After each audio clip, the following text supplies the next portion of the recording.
buenos días a todos, a todas. Espero que os encontréis bien. Primero desearos paciencia y salud para esto que parece por fin la recta final.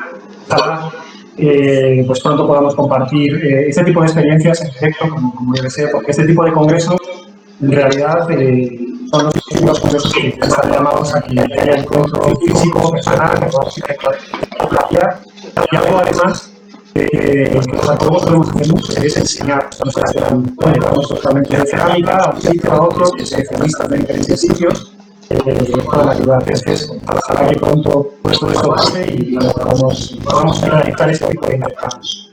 Bueno, también quiero agradecer a los compañeros y compañeras, a los jóvenes investigadores del instituto por esta magnífica iniciativa. Os quiero dar la enhorabuena por el programa redondo, programa lleno de, vamos a decir, los primeros espadas del mundo de la cerámica a lo largo de la historia. Y nosotros, pues bueno, dentro de lo que es la modestia de nuestro yacimiento, de nuestro proyecto y sobre todo de nuestro registro, vamos a intentar cubrir un aspecto de la investigación sobre la cerámica que un poco dentro de lo que hemos visto en el programa no está especialmente tratado, que es la arqueometría. Entonces, ¿qué nos pueden decir las pastas cerámicas? Sobre todo pensando en algo que es fundamental. Somos historiadores y tenemos que construir información histórica, tenemos que construir datos históricos.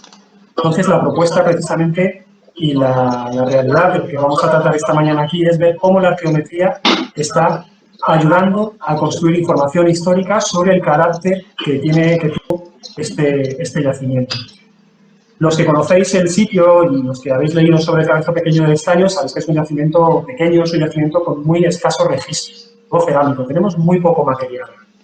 No es una gran ciudad, no es un enclave portuario al uso, donde confluyan piezas que vienen de diferentes sitios, producciones y materias que vienen de diferentes lugares. Es un yacimiento precisamente de un carácter distinto. Y la arqueometría va a reflejar en ese carácter. La ponencia la hemos organizado, como él vivió, en dos partes, fundamentalmente. Una primera parte muy breve, en la que yo voy a presentar el yacimiento, aunque ya os digo que es conocido, pero no me voy a detener mucho, quizás pues, poneros algunas imágenes de la excavación que hemos hecho en el mes de diciembre, que es la realmente inédita y que os puede interesar más. Y la segunda parte, y yo creo que la estrella de esta ponencia es Romualdo Seva, va a ser los resultados de la arqueometría, de los análisis de lámina delgada y de otros tipos de análisis que se han realizado sobre las cerámicas de este yacimiento. En la parte final simplemente terminaré con una conclusión de tipo histórico, ¿no? Proponiendo la lectura que estamos haciendo de este enclave, que nos atrevemos a llamar, volviendo un poco quizá a esta terminología de los años 60 y 70, factoría fenicia, y vais a ver por qué defendemos que se trata de una factoría fenicia.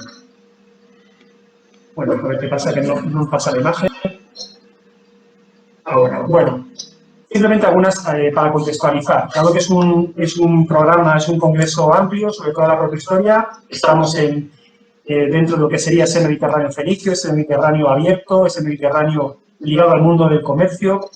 Los fenicios se encargan de unir Oriente y Occidente a partir del siglo IX y del siglo VIII a.C.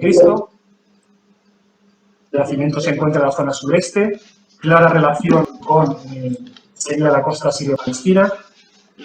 Vais a ver que todo va a girar en definitiva, en torno al emporio del metal, a la necesidad de estos fenicios orientales de adquirir metales y cómo el sureste de la península ibérica va a ser uno de los lugares fundamentales de procedencia de todo este metal.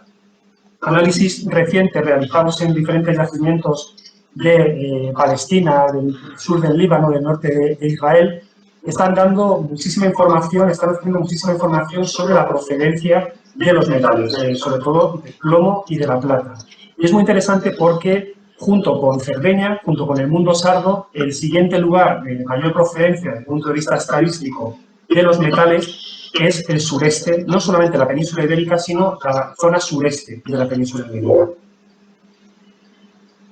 En esta reflexión también, como veis, estamos citando artículos muy recientes. Se dice algo muy interesante, y es que a pesar de que están mucho más cerca de reservas de plata, como puede ser Anatolia, o como puede ser el mundo del Egeo, minas de Laurio muy cerca de Atenas, o el Monte Tauro en Anatolia, curiosamente la procedencia de este metal es un lugar extremo, ¿no? En otra punta del Mediterráneo, como es la península ibérica. Aquí tenéis diferentes capturas de publicaciones también recientes, algunas incluso de los últimos años, otras que se han publicado recientemente en los volúmenes del Congreso Internacional de Arqueología Científica de Mérida, de hace un par de años, nos dicen un poco lo mismo, ¿no? La procedencia de estos metales, de estas materias primas concentradas, su origen en el sureste de la península ibérica y que muchas veces se transportan o aparecen en pequeños vasos cerámicos como estos que tenéis en las imágenes. Yacimiento, como veis, sería hasta el día de hoy la última de estas factorías, en dirección al norte, ubicada en la desembocadura del río Segura, de este tercio inferior de la península ibérica. Y es un yacimiento, como veis, que pertenece a una dinámica ocupacional, que llamaríamos un patrón de asentamiento, muy diferente al que se conoce en esta región, en esta zona, durante el Bronce final. Es un yacimiento eminentemente costero, es un yacimiento no colocado, ¿no?, en primera línea de costa, sino un paso al interior, siguiendo un modelo que se conoce muy bien en las factorías fenicias, por ejemplo, de Cádiz o de la costa malagueña. El yacimiento, además, por los diferentes estudios, tanto realizados por nuestro equipo como por algunos colegas de Valencia o también de esta facultad, de la Facultad de Filosofía y Letras de la Universidad de Alicante, es un yacimiento claramente costero, es un yacimiento marino. Un yacimiento que está rodeado de zonas sedimentadas e incluso en algún caso de zonas que han sido bonificadas en el siglo XVIII para generar terrenos de cultivo. Nosotros hemos hecho algunos sondeos de tipo geoarqueológico, como esos que veis ahí en la fotografía, con una metodología rudimentaria, unos sondeos con estas perforadoras a mano, y a 1,70 m, 1,90 m del nivel actual ya tenemos niveles marinos. Luego, esto redunda en esa idea de que se trata de un yacimiento costero, de un yacimiento al que se podía acceder en barco con total claridad a lo largo del siglo VIII a.C.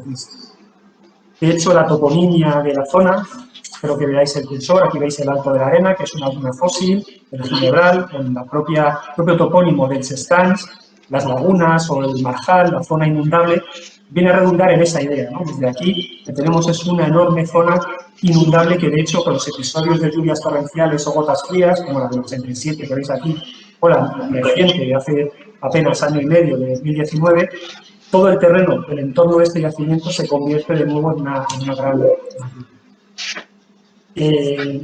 aprovechando la cartografía del CENIC, modelo digital del terreno, realizado a partir del escaneado de la superficie, del LIDAR, simplemente traduciendo todos estos datos a partir de un sistema de información geográfica y rebajando en medio metro, solamente en medio metro, el terreno que tenéis en el entorno, o subiendo el nivel marino medio metro, este sería el paisaje que en la actualidad dibuja el yacimiento. Lo veis aquí, es un espolón rodeado de mar, prácticamente una península, con una fortificación de tipo barrera colocada en la parte delantera. Es lo que es. Por esto, para un poco que quede claro esa idea de yacimiento costero. La fotografía antigua, la fotografía preindustrial, la fotografía anterior a la destrucción parcial de este yacimiento en los años 80, precisamente demuestra esa misma idea, ¿no? Pequeño espolón, el espolón de algo más de una hectárea, rodeado de zona en la actualidad inundable, pero en el mundo antiguo rodeado de mar, con una potente fortificación colocada en la zona delantera. Aquí llamo vuestra atención sobre esta mancha de humedad que veis delante, que siempre, a través de procedimientos de fotointerpretación, habíamos propuesto que se trataba de un foso, y precisamente este foso es el que nos ha llevado a intervenir en la última campaña, que apenas hace unas semanas que hemos terminado y que ha sido localizado. A toda esa fortificación que estáis viendo tenemos que sumarle además el hallazgo de evidencia. Lo que nos dice la arquitectura, lo que nos dice el patrón de asentamiento, por lo que hemos visto, es que la zona costera se ocupa por una gente distinta, digamos, una gente que no responde a ese mismo patrón de asentamiento que la población nativa, no responde ni siquiera arquitectónicamente a esa misma tradición y, de hecho, colocan una fortificación muy potente que excede, sin duda, lo necesario. Es una fortificación la que no hemos detectado, no tenemos ninguna evidencia de que fuese atacada en ningún momento, ¿no? Es claramente un ejercicio coercitivo, es un ejercicio de disuasión que fue claramente fructífero, fue claramente exitoso. Aquí tenéis una imagen de la localización de este foso nube, más de 3,5 metros de altura y más de 7 metros de anchura. Como veis en las fotografías, tallado con cincel y escoplo, directamente en la roca fue tallado. De nuevo, el otro ejercicio de carácter coercitivo, de carácter quizá ritual, pero sobre todo tenemos que pensar en la relación del esfuerzo, de la necesidad de la construcción de este foso y el esfuerzo. Todo esto, como veis, voy soltando ideas que retomaré un poco con las conclusiones, sumando a toda esta información de carácter estratigráfico, arqueológico, lo que nos dirá Romualdo de la arqueología, ¿no? Fijaros en la potente fortificación, fijaros en el enorme foso que hemos detectado, en esta arquitectura con estas murallas, estas llamadas casamatas o compartimentos, con una métrica, como veis bien, claramente de tipo oriental, de tipo fenicio, que arranca a partir de, seguramente, la primera mitad, sin ninguna duda, la primera mitad del siglo VIII a.C. Tenemos dataciones sobre semillas obtenidas a partir de flotación del sedimento de los rellenos de estos espacios, de estas casamatas, que nos dan pues, un primer cuarto del siglo VIII a.C., para lo que sería el arranque de todo el proceso constructivo, y luego pues un poco toda la parafernalia arquitectónica de estos enclaves fenicios de primera época. Murallas muy funcionales, casamatas como espacios de almacenaje, incluso almacenes como este que tenéis aquí, que nos recuerdan a otros que se conocen bien en ese horizonte fenicio de la península ibérica, como puede ser el Morro de Mejía. Dentro de estos almacenes lo que encontramos son evidencias de los últimos usos, ánforas fenicias, los tipos T10-111 de John Rabón, fenicias, las primeras producciones de ánforas fenicias en Occidente.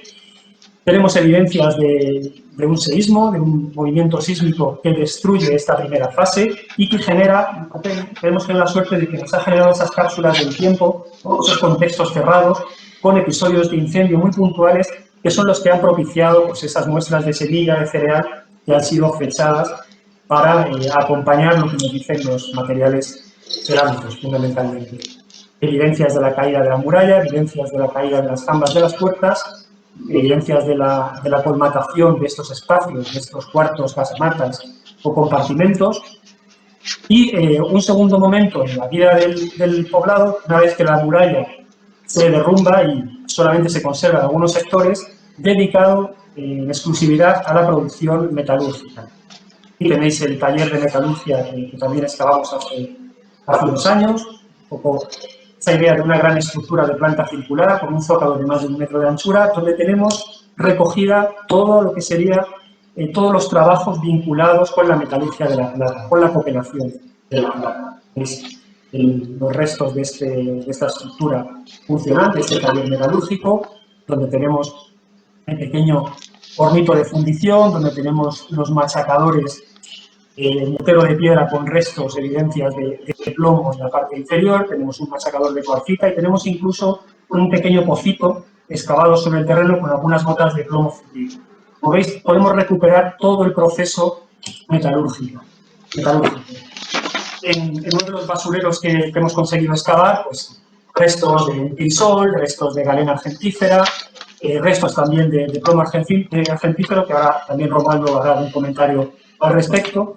Y con esta diapositiva, ya casi para terminar esta presentación un poco rápida del yacimiento, sobre lo que sería todos los trabajos relacionados desde la extracción de la mina hasta la producción del objeto de plata, que se conocen a partir de las bibliografías al uso. Lo que veis dentro de los cuadros amarillos sería todo lo que hemos detectado dentro de ese taller. ¿Veis? Creo que la propuesta de que se trata de un taller de cooperación de plata está bien apoyada en los testimonios arqueológicos, porque tenemos el lavado, el triturado, tenemos los restos de escoria, tenemos las bases de plomo y tenemos incluso los restos de lo que sería la cooperación y los residuos. Tenemos prácticamente en torno al 80% de lo que sería esa producción de plata, es decir, una funcionalidad explícita para esta estructura que evidentemente no es en ningún caso una estructura de tipo doméstico. Esos son los materiales. Como os decía al principio, nuestro yacimiento es bastante pobre en lo que concierne o que respecta a la cerámica, pero tenemos la suerte de excavar en algún caso, algún contexto cerrado, como lo que habéis visto en el caso de la colmatación de las casamatas, o en el caso del taller metalúrgico, donde se hunde el techo en un determinado momento, después del abandono del poblado, y se genera ese contexto cerrado con todos estos materiales prácticamente in situ, basares, tizo y postizo y con decoración bícroma y con 3 asas dobles, como veis en la imagen. Algunos han podido ser prácticamente reconstruidos por completo. Tenemos contenedores de tipo anfórico, ánforas del grupo de las T10, de la tipología de Joan Ramón, en este caso seccionadas y colocadas al lado del pequeño horno de fundición, claramente con una funcionalidad ligada al templado del metal.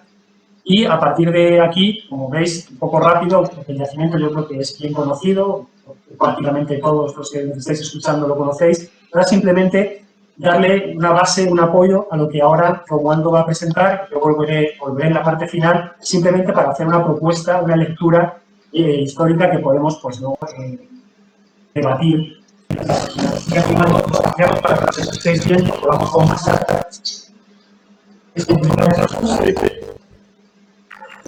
Bueno, yo voy a explicar un poco lo que técnica y entonces que hemos dado un poco de por qué esas técnicas, en este caso, a partir del estudio de la lámina delgada y de la variabilidad, que bueno, metodológicamente, normalmente la utilizamos pues para el bloqueo de los pasantes fotográfico y que lo que hacemos es discriminar en muchos casos las cerámicas que son bastante no siempre tenemos de dinero para las muestras y ahí podemos ya discriminar si tienes una cerámica de un origen, digamos, volcánico, entendernos, metamórfico, con minerales accesorios, con peces de espatos y alguna fruta y pez con más de carbonatos. Es la primera criba que también lo utilizamos, podéis ver, para ver encontrado. Y ahí tenéis un ejemplo, bueno, en este caso de la cerámica, donde se pues, y aquí tenéis semillas aquí, que bueno, decía es para discriminar los grupos. La lámina delgada, pues tanto por el para no voy a meter en cada mesa, ahora aplicamos cerámicas, rocas, cemento, metales, maderas, y siempre lo que yo fui más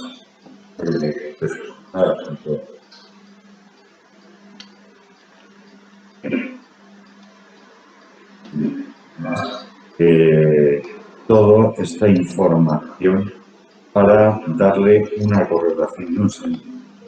Y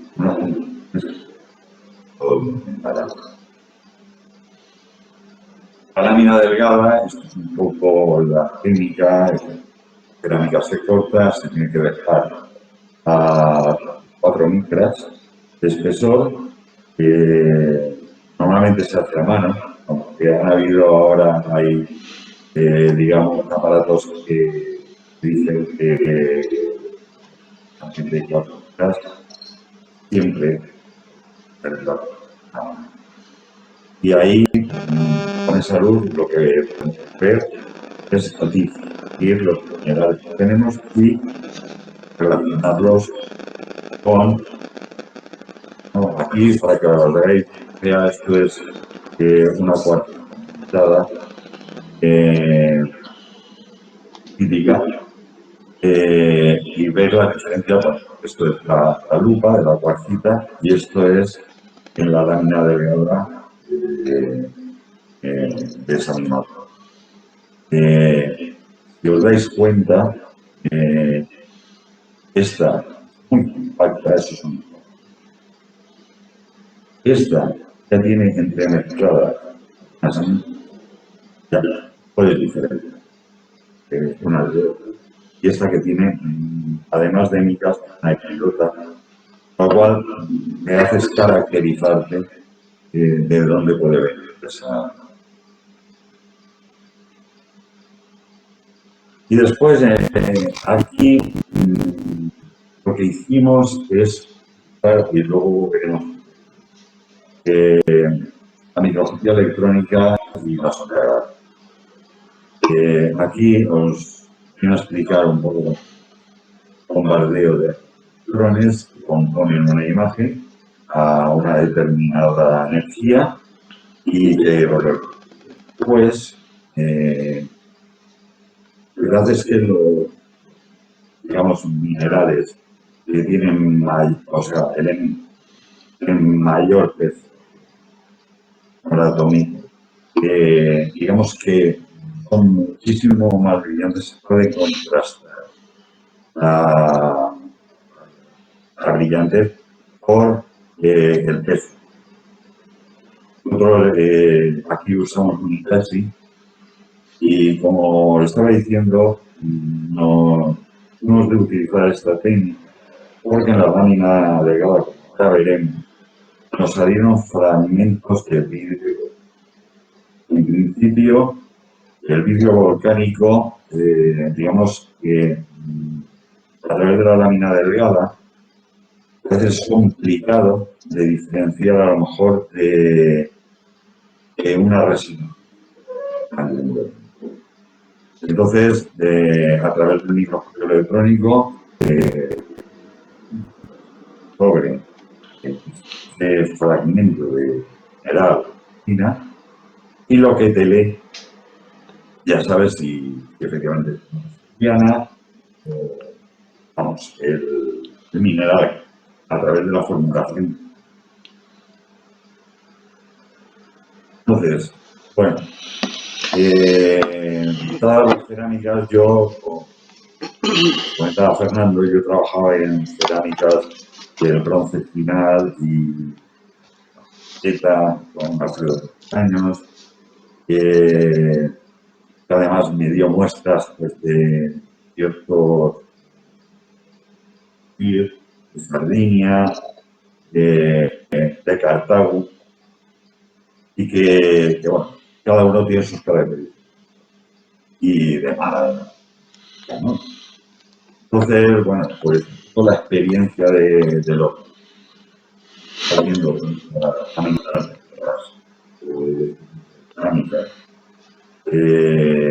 pues al final con el tiempo te facilita un poco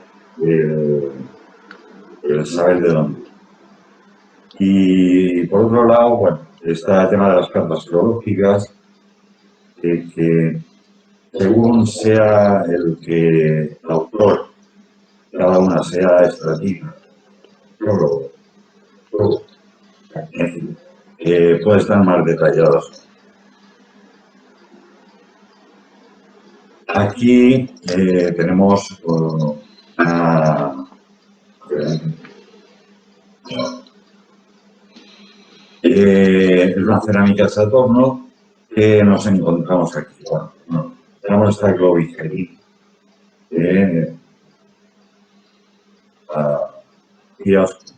tipos que también son microscopios y huellas de gusanos que nos están poniendo un poco en contexto de océano, pero que a la vez nos encontramos con olivino y con augita, un piroxeno, materiales volcánicos.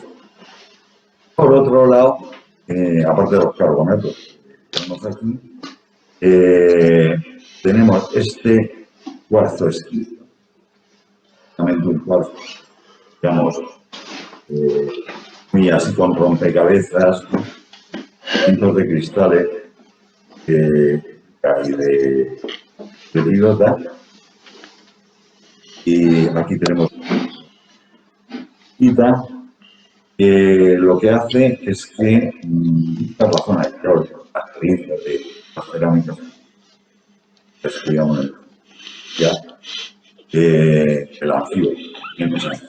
Una serie de minerales, conjunto de minerales, que lo que te da es un origen, confluencia de materiales no sedimentarios, por otro lado, y metano.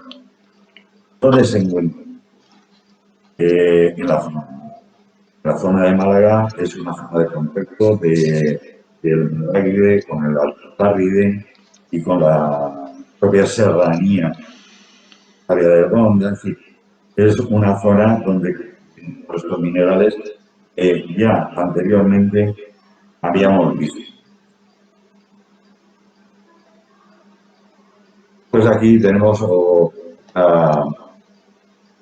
de las cerámicas, que lo que nos encontramos son carbonatos alterados por la temperatura, por la cocción, es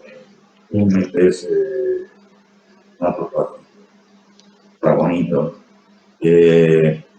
Con el incremento de la temperatura, la fracción que tiene cuarzo y otros minerales, las arcillas, pues neoforman óxido selenita, incrementa el hierro y el despato sódico del potasio.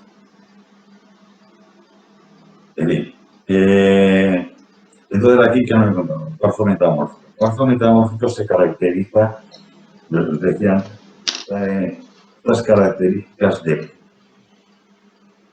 de los cuarzos normales, ya veremos otros, para diferenciarlos, digamos, no tienen. Aquí tenéis un fragmento de un micasquisto que además os dais cuenta, al igual que este numonito, están cargados de hidrocarburos. Color marrón es lo que cuando hay óleo entre pequeñas cantidades, los junto con esto. Aquí tenéis algún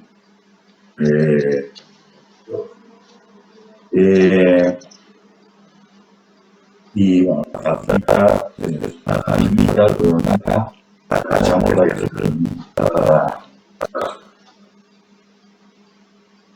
y bueno, aparentemente no se dice que metamorfo en un principio no quería decir eso de ser acá, pero estas formas, los esquistos no eran como los que nos podemos encontrar y que después las mismas pues nos la dimos a decir, bueno, a través de la sonda de barrido y vamos a ver que sale algo especial. Aquí tenemos otra que es otra cerámica a mano, la introducción final, traje de datos, cerámica basada, ¿no? Tú les dices, bueno, carbonatos, los carbonatos me refiero a ellos, son los que no son físicos. Y después las plástico, es un material orgánico que además las puedes decir. La exposición,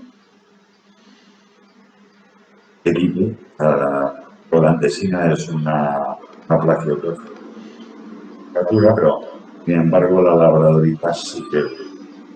Y no, la materia. La orlenda también, la hojita también, y después la armica. La armica la encontramos en sitio a conocer, en el que tenemos con cerámicas grandes, donde la hojita son en muy grandes que entonces sí que pueden caracterizar como cosas. Y después, digamos, con trigo, ligeramente, Tenéis una hojita, hidrógeno. Esto es un crecimiento de epidota sobre olivino. Y aquí hay una placa con elementos ígneos, claramente. Aquí tenéis otra placa. Y que esto sí que, o sea, era claramente Málaga. O sea, porque la zona de Málaga, digamos, confluyen materiales metamórficos, sedimentarios, ígneos, pero es que además ahí aparece el manto. Y el manto de la tierra nada más que aparece en Málaga, aquí y en Sudáfrica. En África tuvieron más suerte porque allí, en vez de aflorar granates, afloraron antes de otra forma. Una de las llamadas películas. Y bueno, otra muestra, también hecha a mano, aquí tenéis una océano claramente, que son las zonas que hay en Málaga, y volvemos otra vez a salir. Vamos a la geopalsa que está aquí. Y no, aquí, y otra,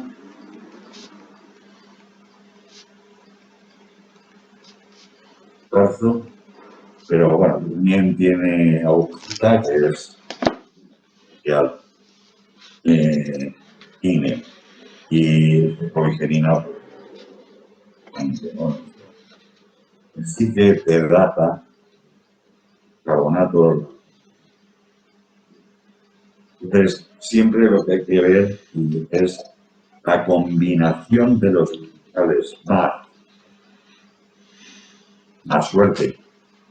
Y además, en qué zona se produce la aparición de esa mineral. Entonces, si morfos, menos biomorfos, te dan las características de zonas carbonatadas. Bien, aquí tenemos otra muestra, en el caso del Pizos, que estaba dando. Aquí tenemos cuarzo metamórfico, y lo ponemos listos, la blenda, la biotita, la dolomita. Volvemos otra vez a la misma mineralogía que hemos visto antes, que hemos aplicado a Málaga, con los traídos y, bueno, un origen metamórfico. Es el límite entre las provincias de Málaga y Granada. Ahí se da ese tipo. He bajado desde Granada a Málaga, me cuenta, encontráis a mano derecha las zonas conatos y a la mano izquierda todo lo que es el metamorfismo, tanto al Parride, el Nevado Ficabride, que tiene camino. Después apareció esta muestra que fue la que me empezó a llamar. Carbonatos, cuarzo, micasquisto, más o menos podía ser, digamos, periodicables, segundarotas, microclina, que es un feldespato potásico de baja temperatura, micas, pero ¿qué pasa? Nos encontramos con esto. Y este cuarzo tiene unas características, son los golfos, ¿sí? Y esto se le llaman golfos. Son cuarzos de formación de origen. Junto a este fragmento de vidrio. Yo en principio, pues toda la prudencia que conlleva estar estudiando las dinámicas, dije, bueno, vamos a ver qué es esto, porque puedes ver si te he tenido yo. Realmente unas en paleolítico, a través de láminas, bueno, vamos a analizarlo. Tenéis otro comportamiento anterior, es el cuarteado. Esto es bastante característico de los vidrios volcánicos. Y que nos hizo decir, bueno, vamos a caracterizarlo luego. Creo que ya lo que nos estaba diciendo que esto estamos hablando de una zona volcánica. Una zona volcánica son minerales propios del Golfo de Carboneras, Cabo de Gata, es esa. Después tenemos la muestra 7, pero una ánfora, ¿ya? Interior de metalurgia, y tenemos, bueno, ¿no? De la temperatura, los microcristal y cuarzo se distinguen en función de la cantidad de mica, o sea, moscovita biotita, respecto al cuarzo, si es mayoritario 1 o mica, mica o la chamota, la trafiotasa, esta es una oliotasa, que es de baja temperatura, es un mineral accesorio de las zonas metamórficas, la altita, y bueno, aparecen también macrohidrogelinas. Entonces, aunque aparecen esas plaquetas son de baja temperatura, ya os digo que son materiales, o sea, son minerales accesorios del metal. Entonces, volvemos otra vez un poco que el origen pues no está muy claro en estas zonas. Hay varios sitios, pero sí que ha habido más abundancia, primero la que estudio yo, que es de esa zona, del límite de Granada. Después, lo que analizamos fue el pavimento, donde estaba ayer, ¿no? Claro, tú cuando haces un pavimento, pues recoges los materiales del entorno y, bueno, ha dicho antes Fernando, estamos en un entorno de sedimentación segura, aclimatando, que vienen materiales alóctonos de cabeceras de río que se van depositando. Entonces, ¿qué me he encontrado? Los carbonatos y cuarzo detrítico, que es lo habitual que te puedes encontrar en las masoneras, pero también aparecen las geoclasas, pero más que nada, la andesina y la albita son de más baja temperatura, pero aparecen labradoritas. Son geoclasas de alta temperatura. Quiere decirse que esto viene, yo diría que Murcia, cuarzo metamórfico, micas, calactita, eso. La zona, la sanita, listos, fuera, y la sanidina, esos dos del despato, pues bueno, aparece muy minoritariamente en la zona, también entiendo. Después, ¿qué nos encontramos? Pues material microfósiles, grandes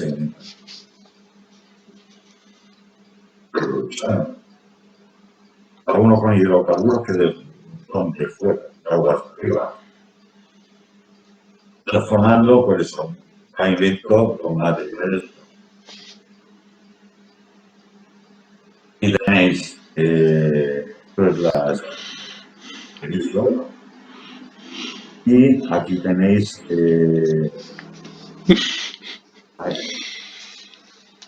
el tónico, el micrófono.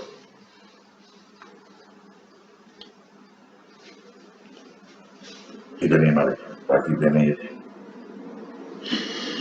pozos de bivalvos, cuarzo. Aquí tenéis otra característica, es un micrófono, una globina, pero sí la palabra. Quiero decir, ha pasado dos procesos de presión. Sedimentó calcáreamente y después tuvo un proceso de presión y temperatura que lo que hizo es que se hizo de illas, de cuarzo, ¿no? Esto aparece en las zonas internas de la beta. Estamos hablando de, digamos, la zona alta de Murcia, zona de Jaén también aparece. Digamos, después, aquí tenemos un fragmento sol que aparece cuarzo anórfico, micropiso, cuarzo, dolomita y después, bueno, digamos, restos tálicos o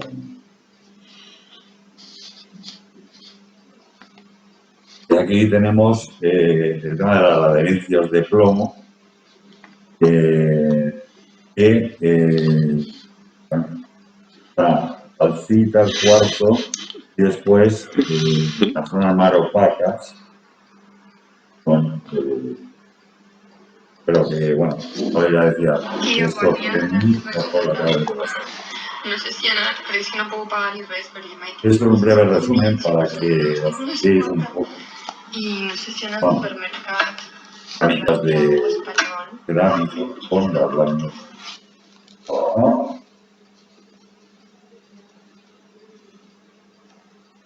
Porque estas, digamos, aquí si veis, mira, esta es la primera de cabecera, que lo he dicho, y aquí tenéis un gasterópodo característico también, que es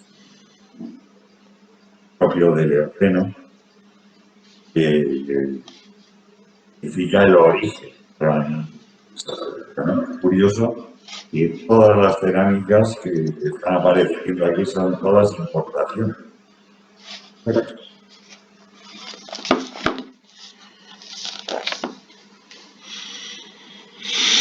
Bueno, yo después del tema de la máquina delgada, tenemos un 84 que es puramente metamórfico, abundantes piroxenos, olivinos, y es lo que os decía, desde el contacto malacitano de las zonas externas planetarias con el manto de la Tierra. La muestra 4, ya lo vemos en la microscopía electrónica, ¿qué parece? Cerio. Cerio no. Cerio como elemento, o sea, digamos que en combinación general la cerio. La muestra 2, que es el inventario, pueden a salir también en lo que llamamos nosotros tierras raras, se detecta mejor a través de masa, el de plasma, y aparece el lantano combinado con el fósforo, ya yo podemos entender el sector. Aparece la monazita, que es también un mineral muy concreto y tal, que todas estas trazas de estos minerales son tremendamente abundantes en la zona. La 5 y 7 son de los secundarios. Canadá es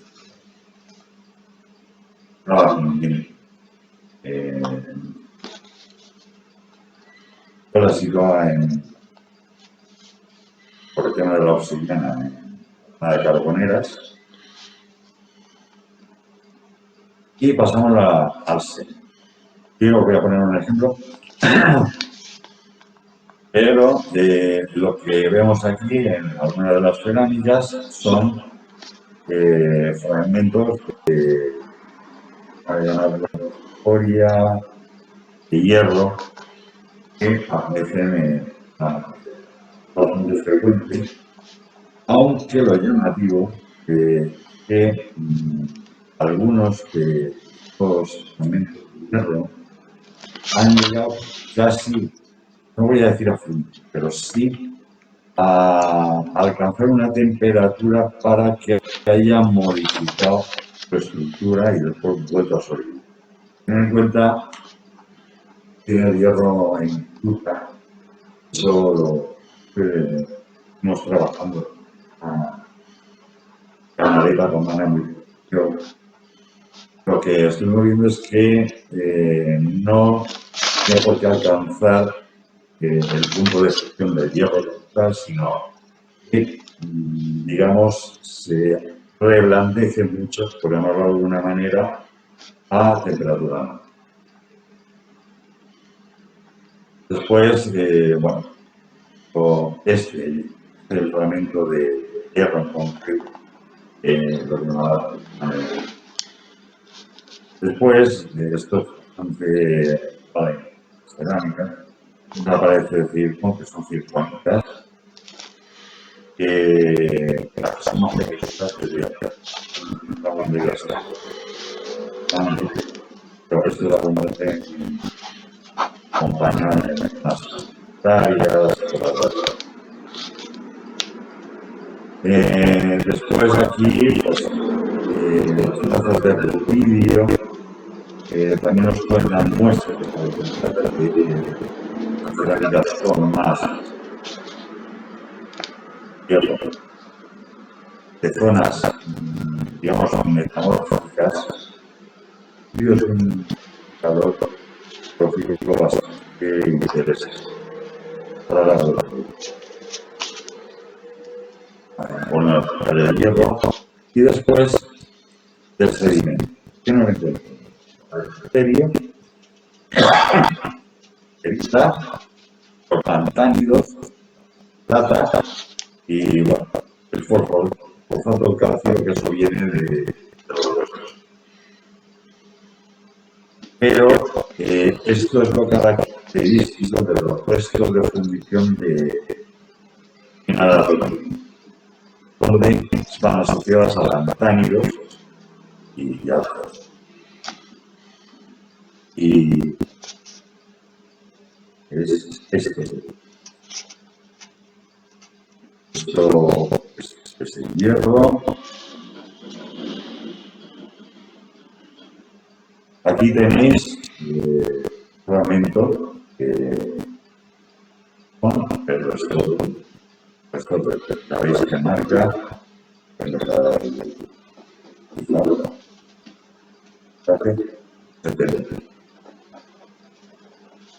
ha quedado perfecto. Veis que ha y aquí tenemos una galena, fragmento de galena. En la plata, volvemos otra vez. Thanos, la celita, como os comentaba antes, y después la parte del fosfato cálcico, que debe ser de contaminación de también. Cuenta que cuando los rayos X viven sobre la muestra, suelen penetrar alrededor de 3 milímetros que tú apuntes al y hay lo que se llama un ruido de fondo que te puede detectar todo.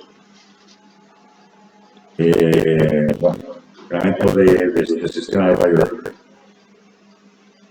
elemento diverso.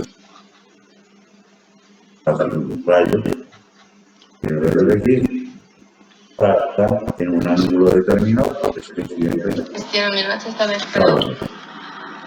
Y compré, no sé, un chorizo que no Y volvemos. cocina, Y esto es otro, no está más. Por clásico, los vacanos, la celita y pues aquí he puesto dos ejemplos en el que aparece el plomo.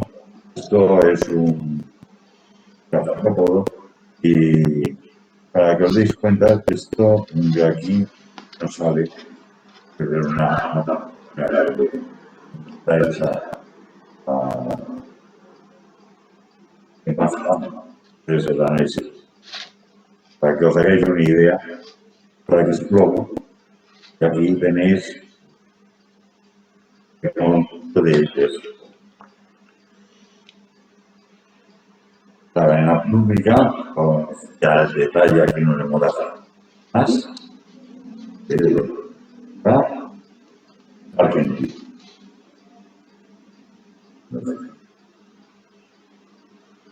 La Argentina, qué bueno, ya está, la cadena pública, ya está. Esto ya es Argentina,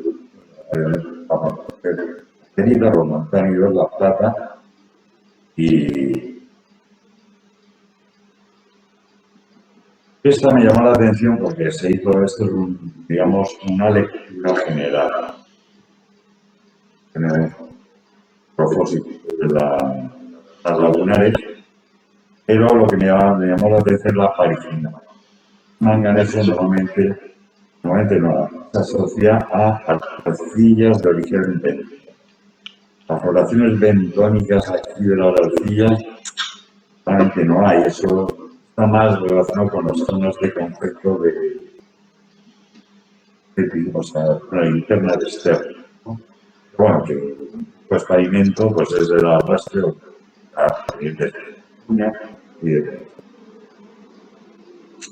y aquí, bueno, pues esto es, esto se matice, pero al grado cristalino y el tamaño de lo que llamamos aquí, no tiene traducción, pero aquí le llamamos, que son un hematite muy puro, muy bien cristalizado ya de la naturaleza y que bueno, también yo me estaba sonando que esto hematite aquí no hay.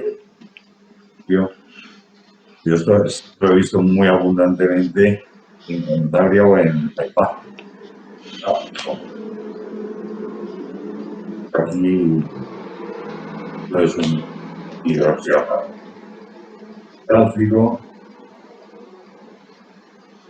que también es grasoso. Y después aquí tenemos con adherencias determinadas, aprecian penetraciones.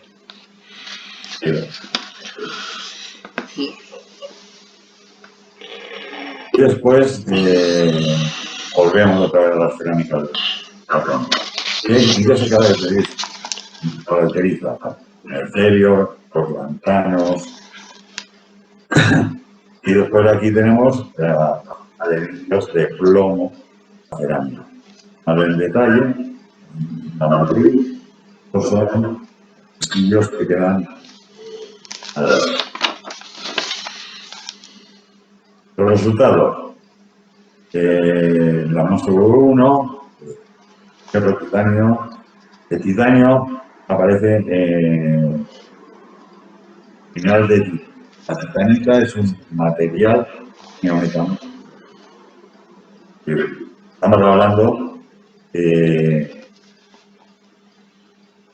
desgrasantes que son de esos terminados. El rubidio, que está más relacionado con la leche. Y que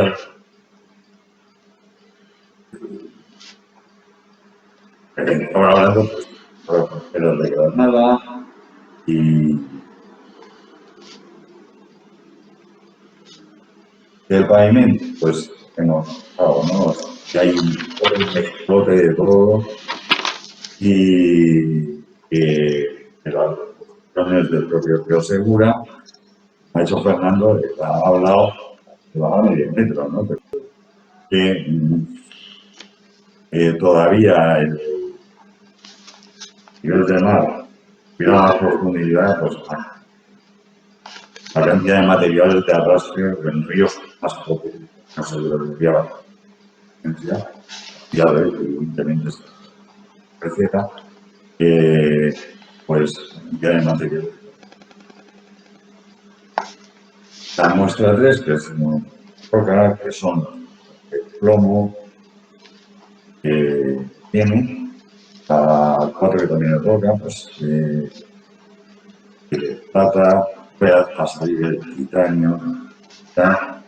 Es de zonas metamórficas. Ahora ya aparece claro ya me inclino más por el agua. Pues más que es la fuerza, la más clara. La witherita, carbonato de bario, no es el cerio, ya os digo, es muy propio. La zona de Mazarrón sí que está muy bien estudiada. Tanto la mineralogía al tema de las tierras. Por el islote del plomo, gas, o sea, después del plomo, pues se tiene que hacer eso, ¿no? Viéndolo, pues, para saber la foto. Ya, no recuerdo, ya en la,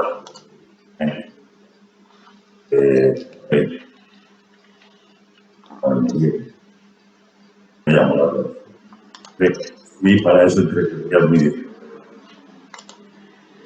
Bueno, vamos a 6, otra vez es la negra, trazas de plomo, me da eso, altos, incluso aparece mármol.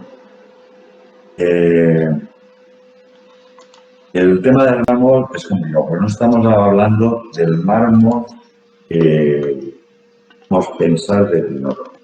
Son más carbonatos, con mármol, nos los vamos a encontrar en Mazarrón. El mármol de verdad.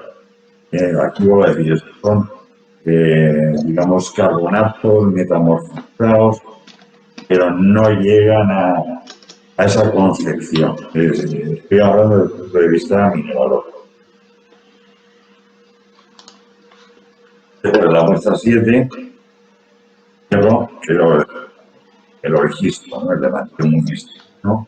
Y después vuelven a aparecer trazas de plomo, de titanio, titanita, y entonces más accesos para la zona de preparada de la altura.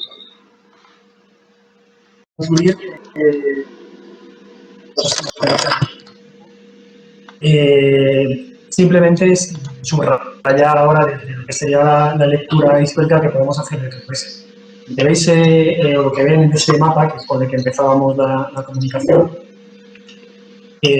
Lo que hemos señalado ahora es un poco un resumen general de todo lo que acaba de ir presentando Romualdo con lo que veis en color rojo sería la procedencia de la cerámica. Tanto los resultados que nos han dado los análisis de lámina delgada como los de SEM. ¿Qué es lo especialmente llamativo? Que podéis ver perfectamente en este mapa. Es que ninguna de las cerámicas que se han analizado, ni las que están realizadas a torno, que cabía esperar, porque sabemos, trabajamos en el mundo fenicio occidental, conocemos siempre la presencia mayoritaria de pastas, llamamos pastas tipo Málaga o Málaga-Granada, en todas estas factorías fenicias arcaicas. Pero lo realmente interesante es que toda la cerámica a mano que se ha revisado, que se ha estudiado a partir tanto de lámina delgada como de SEM, no son en ningún caso producciones locales, como también cabría esperar, porque estamos acostumbrados generalmente cuando leemos, cuando estudiamos, cuando escuchamos conferencias de colegas que trabajan sobre este mundo fenicio arcaico, es la correlación directa de la cerámica a mano con los indígenas, con la población local, con la población nativa.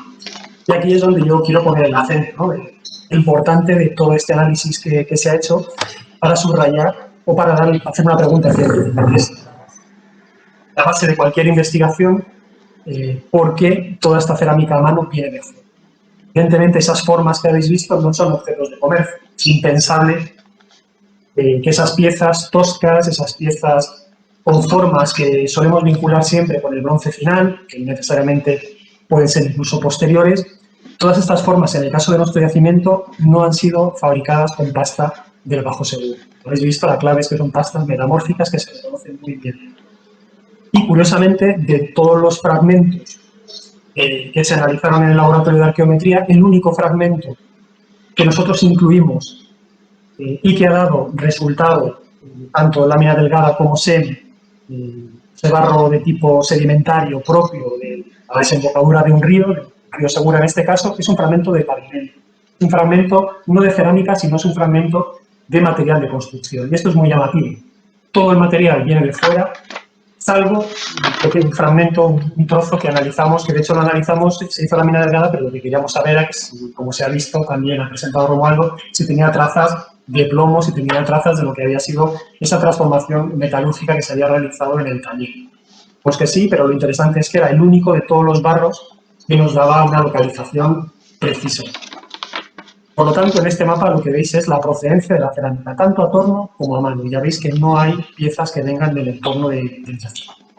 Y a esto lo hemos solapado los análisis realizados tanto sobre los minerales, sobre las escorias, o sobre los restos de lingotes de plomo, los metales que hemos localizado también en esos basureros del yacimiento. Como veis, hay una correlación perfecta. Prácticamente se solapan las zonas del entorno de Mazarrón, de Cartagena, La Unión, Sierra Espuña, el entorno de lo que sería Carboneras, Villaricos y, por supuesto, pues todo ese área amplia de las provincias, de las zonas costeras de las provincias de Málaga y Granada. Todo esto, pues como veis, tiene una enorme trascendencia desde el punto de vista histórico, ¿no? La relación de nuestro yacimiento con eso que hemos llamado un circuito fenicio, un circuito del metal occidental, con seguramente Ibiza como destino. Destino, quiero decir, como otro punto más en lo que sería ese trasiego hacia el oriente, ¿no? Empezamos la ponencia con esos análisis isotópicos, con esos pequeños vasos con contenido metálico y terminamos con un poco lo que sería el arranque de todo ese proceso. Nos estamos moviendo en el siglo VIII y la primera mitad del siglo VII y esto es lo que nos está diciendo no solamente la arqueología, sino también la arqueometría. Creo que es tremendamente relevante, sobre todo yo creo que al señalar el concepto de la discusión científica que hacemos con estas cerámicas a mano, que utilizamos ya consigo en algunos casos estas piezas que tenemos están no han sido expuestas a fuego, no podemos interpretarlas como cerámicas de cocina y sin más lanzar como contenedores de elementos metálicos realizados esas trazas ligadas al plomo, a la cadena, a la plata en definitiva y que tendremos que empezar a repasar. Algunos de los que estáis en presente que habéis escuchado alguna vez la necesidad de reunirnos, pues que faltamos al fenicio y empezar a discutir sobre esas cerámicas a mano y sobre la caracterización de esas cerámicas a mano que acompañan muchos de los yacimientos, tanto desde Cuerpos, desde el Ixus, hasta Mínimo, hasta todas estas incidencias de sería bueno revisar esas piezas, las piezas o piezas diferentes, pero siempre dentro de lo que es el marco de esta reunión cerámica, no nos preocupa la externa de la pieza, pero sí que nos preocupa la información que está dando. Y en el caso de nuestro yacimiento, la censo sobre estas piezas no está haciendo un poco horizonte que tenemos que pegar y tenemos que, seguramente, la cobertura que lleva este año será el único yacimiento que les da estas características. Ya sabemos de estudios previos, por ejemplo, realizados en Sacareca, que muchas de las cerámicas a mano del yacimiento de Sacareca también están realizadas con pastas pantarros. Yo creo que tenemos que correlacionar todos estos datos y empezar a construir cada vez con un poco más de detalle todo es el tacal a clave de todo ese circuito fenicio occidental durante el siglo VIII, al menos que aparecen a mediados del siglo XIX. Con esto concluimos y hemos tenido una obra exacta y vamos a vuestra disposición hasta ahora. Vamos a hacer la obra, vamos a dejarla después. En el caso, muchísimas gracias por vuestra atención y